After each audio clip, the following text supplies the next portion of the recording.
এই দেখ আবার গাছের পেয়ারা কি সুন্দর হয়েছে, টুচিকে দিস তো। বাহ, টুচি তো দুটো খাবে না।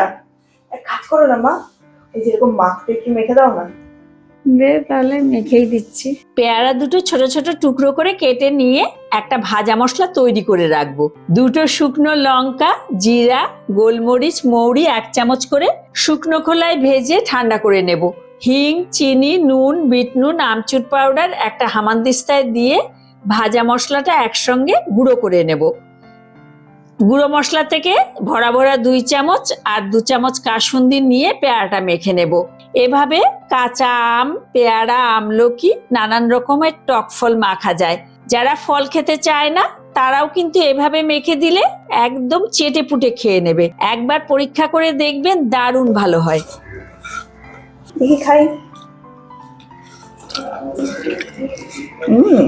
দারুণ, ভালো আছে? দারুণ হয়েছে। আর একটু মশলা দিই? দরকার নেই, একটু দিয়ে দিলাম। বাহ, দারুণ হয়েছে তো।